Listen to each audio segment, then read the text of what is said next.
Yan pong daan na yan mga kababayan, pakita ko po sa inyo. Yang daan na yan, yan po ay papunta doon sa Sitio Damilag, kung saan po nakatira ang mama at papa, mga parents po ni Krishna. Yang daan na yan, sakop po ng Pakibato. Bagong daan po yan, pinagawa nung panahon po ni Tatay D sa kanyang farm to market road. Ang tawag dito ay panlanglanguan. So Ito? it means yung panlanglanguan, makapunta ka dito, talagang makikita mo yung magandang Palibot tanawin. mo. Ayos ah.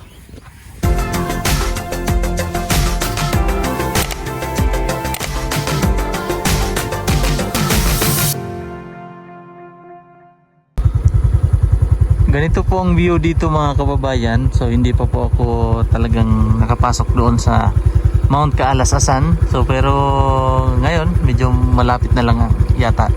Kasi natatanaw ko na po yung bundok na nilinisan. Yan. Doon po banda ang kina Istong, PB Istong. At doon naman po ang kina Peking Bombay. Doon banda. Tanaw ko na po dito ang isa sa kubo. Ayan po mga kababayan. So, malapit na talaga. Nandito na po tayo mga kababayan sa Mount Kaalasasan. So, lahat po nang nakatayo dito, mga kubo, ay may meaning. Dito po, may nakatayo dito na parang hagdanan paakyat. Pataas po siya. Tingnan po natin. Ito. So wala po siyang ginamit na pako, tali lang, nakatali. Tingnan nyo naman po, nakatali lang siya. So hindi natin alam kung ano ang ibig sabihin nito, pero para po siyang bridge paakyat. Kulang na lang po ng cable. So wala pa yatang tao eh. Pasok tayo dito. Dito po banda ay ang mga kubo. So sa kanila po, sa tribong yata, ganito ang kanilang mga bahay. Gawa po siya sa balat ng kahoy. Tapos ang kanilang bubong ay kawayan. At itong iba ay ano naman to? Parang dahon ng uway. So dito sa loob. Ganito po ang kanilang tradisyonal na bahay mga kababayan. Kaparihas. Para po siyang A-house. Ginaya po siya sa yung mga A-house ngayon. Dito po pala kinuha.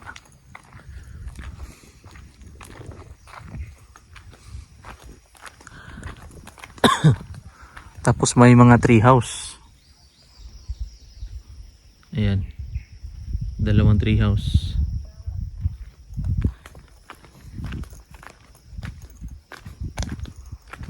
Malapad pala ito, malawak.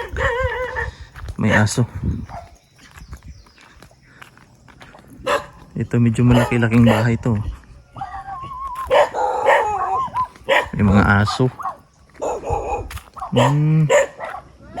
May mga damit. Kapatid ka ni Sir doon sa yung sa labas, yung electric, nagkumpuni ng kuryente. Oo, si Efren po. Efren, yan, kapatid po sila mga kababayan. So nandito po tayo sa loob. Malawak pala po dito sa loob. Tapos napakaganda ng view. Yan, kitang-kita, Pakibato. Kana Ay mo ni ang kanang kalsada na bag-o no. Mo ni bagong kalsada pa dong sa kuan mapula. Sabi oh. Ganda mga kababayan no. Ayos ah. Tapos mga kubo dito. May ibig sabihin po ang mga kubo dito. Pati po may tree house doon. Yung sinabi ko kanina, Meron pa doon sa taas. So talagang hindi malilimutan ng mga kabataan na mga new generation na katribo po nila. Kasi ang mga bata po ngayon mga kababayan ay nasa gadget na po nakatingin. So hindi na yung iba nakakalimutan na nila ang kanilang tradisyon. Diba? Opo. Kasi more on gadgets na ngayon eh. So ganito pala mga kababayan ang mga kultura nila. Kultura ng anong tribo? Ata tribe. Ata tribe mga kababayan. Mga design po ito ng mga bahay nila. Kadalasan talaga sa nakikita ko, ang mga dingding nila ay gawa sa balat ng kahoy.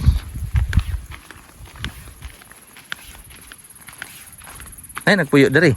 Oh, na. Pero karon na Nasa uma. Murag kuan jud ini siya, village na. No? Murag sityo na ni.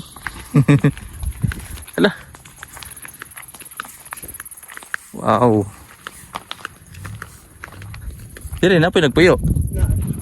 Tanan kaning balaya. Hindi nga basta nani mga Makubo. puyo yun. May mga nakatira pala dito mga kababayan. Lahat ng kubo. Naglingkod rin sa palibot. Ito. Pero karon wala pa gud na kuan kay busy. Busy no. Nasa uma siguro sila. Ituyo jud ni siya nga kuan. Diri sila gipabalay. Oo. Sinasadya pala mga kababayan na dito sila magbahay para may maglinis, ma-maintain po ang area. May buntag.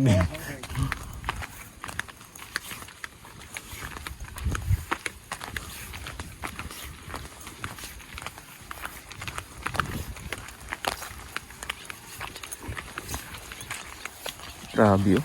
Kato nga kasada, asa man to padulong? Aso. Kaso Oh. padamilag to. Damilag di ay. La Krishna. Yan po pala mga kababayan, yung daan na yan. Yan, hindi makita dito. Wow. Ang ganda oh.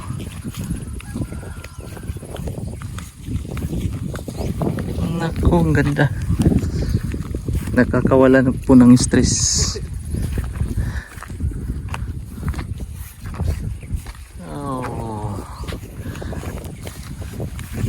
Ang sitio Damilag, mao na to siya.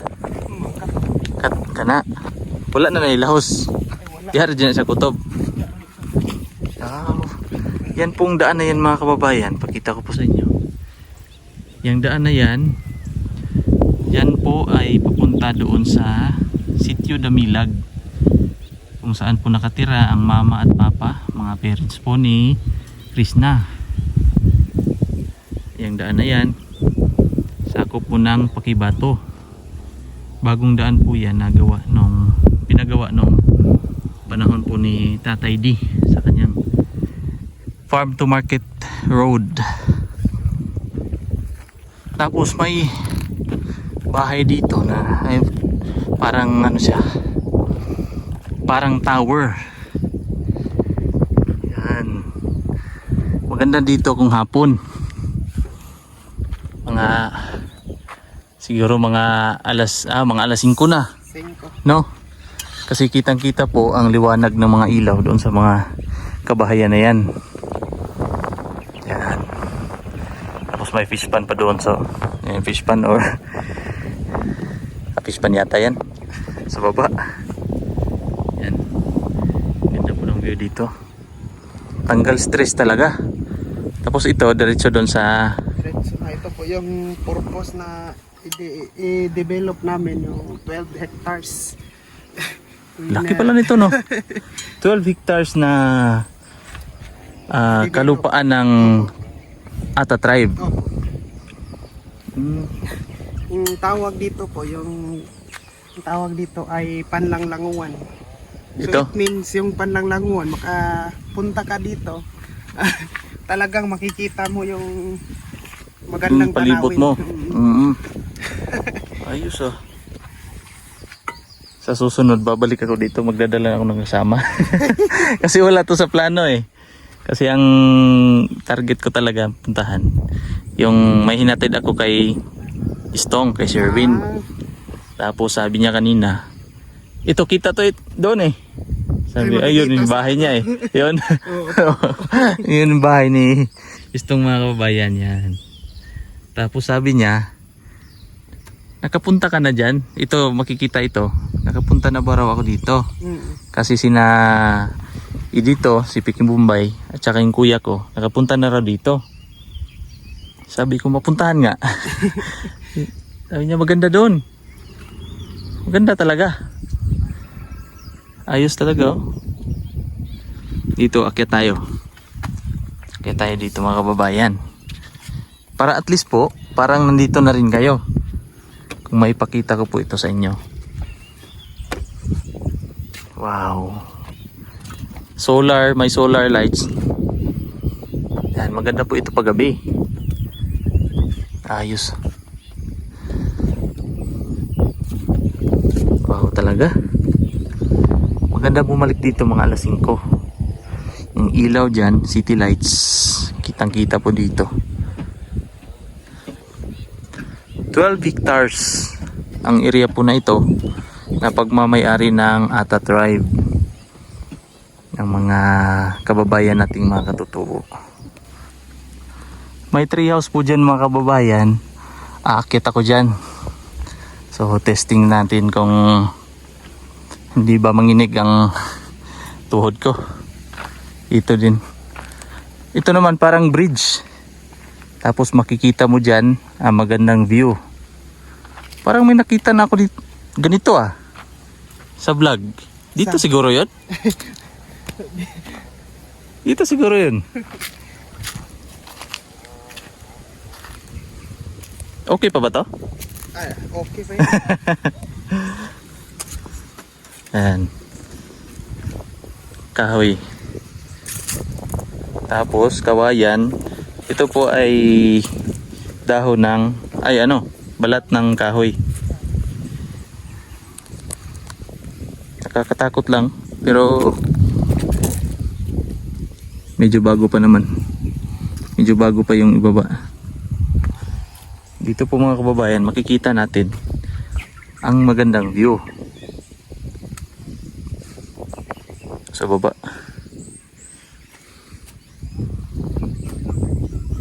Lamig ng hangin. Sarap.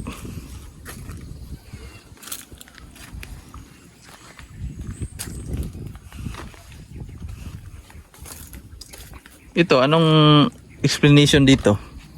Saan po? Dito. Yun po yung tinatawag namin na talaw. It means yung talaw po, dito po na naglilinis ng tinatawag natin na ratan. Para yung basura, ida-direct na po. Mahulog sa iba. Para hindi ka na maglilinis pa. Para yung ano niya, yung mga hindi na magagamit, hulog diretso sa baba. Tapos yung mga nakukuha na nagagamit dito sa taas. So yan, try natin dito. Ito, nakakain to? Ay, hindi. Sarap tingnan, no? Sarap tingnan. So, akyat tayo. Medyo matarik.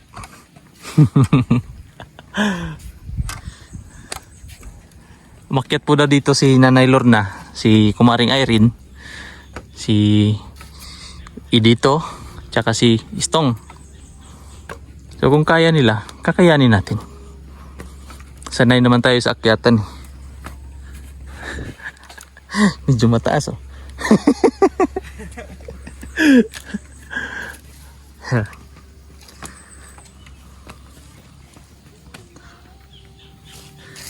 Pero sa inyo talaga walang gamit na pako dati?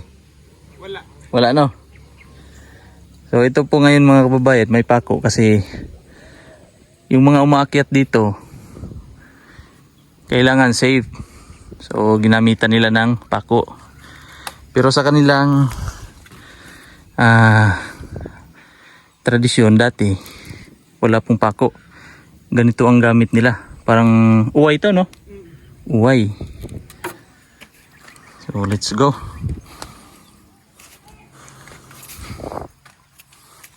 Wow. Ayos. Sarap dito matulog. Ang lamig. Ingat lang tayo sa mga inapakan natin. Ito mga kababayan, balat po ito ng kahoy. Ito, sarap dito magduyan, oh. Matulog, mag-relax. Tingnan nyo naman po ang view. Tapos nasa taas ka ng kahoy. So napakaganda po ng kanilang lugar dito mga kababayan. Malapit lang po ito sa lugar nila Istong at ni Peking Bombay. Napakaganda ng view. Sarap mag-relax. Puputulin ko muna ang ating vlog ngayong araw kasi uuwi na po ako. Tapos yung tarpaulin po nila dito mga kababayan, doon po sa entrance ay ako na po ang magpapagawa para po may magandang tarpaulin po raw sila doon. Kasi po ang nakasulat doon, nakalagay yero yata yun na may pintura. So ako po ang magpapagawa noon para kitang kita po ang signage na dito banda papasok ang Mount Kaalas-Asan. So muli po, thank you so much po kay Tita Redemption si Dicky at sa lahat po ng ating kababayan dyan, saan mang sulok po kayo ng mundo. Ingat po kayo palagi dyan mga kababayan, sa labas po ng bansa, mga OFW nating mga kababayan, at sa lahat po ng mga sumusuporta sa aming vlog, sa aming daily vlog, at hindi po pag-skip ng ads. So sa lahat po muli, thank you so much po at hanggang dito na lang po ang ating vlog. Ingat, God bless po sa inyong lahat mga kababayan.